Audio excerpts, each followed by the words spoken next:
গাজায় ইসরায়েলি প্রধানমন্ত্রী বেনিয়ামিন নেতানিয়াহুর হামলার বিরুদ্ধে হাতে হাত ধরে বসে রয়েছে পুরো মুসলিম বিশ্ব।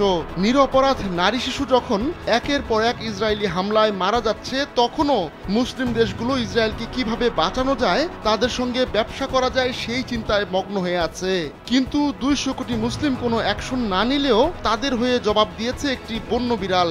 নাকাব বা নেগেব মরুভূমিতে গেল সপ্তাহে রীতিমতো তাণ্ডব চালায় ওই বন্য বিড়ালটি। ইসরায়েলি সেনাদের ওপর হামলা চালিয়ে তাদের জখম করে। মাউন্ট হারিফে একটি ইসরায়েলি সামরিক ঘাঁটির কাছে মঙ্গলবার ওই বন্য বিড়ালটির দেখা মেলে। এই এলাকাটি ইসরায়েল ও মিশরের সীমান্ত লাগোয়া। পরে ওই বন্য বিড়ালটিকে ধরে পরীক্ষা নিরীক্ষার জন্য বন্য প্রাণীদের হাসপাতালে পাঠানো হয়। বন্য বিড়ালটি কেন এমন অস্বাভাবিক আচরণ করেছে তা সুনির্দিষ্ট করে জানাতে পারেনি কর্তৃপক্ষ। তবে ধারণা করা হচ্ছে সামরিক ঘাঁটির কাছাকাছি থাকার কারণে এমন আচরণ করেছে বন্য প্রাণীটি।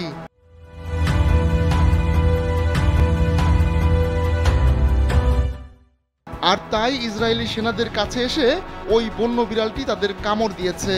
বন্য বিড়ালের এমন হামলার পর অনেকেই মজা করে সোশ্যাল মিডিয়ায় বলছেন, প্রাণীটি ফিলিস্তিনি যোদ্ধাদের একজন।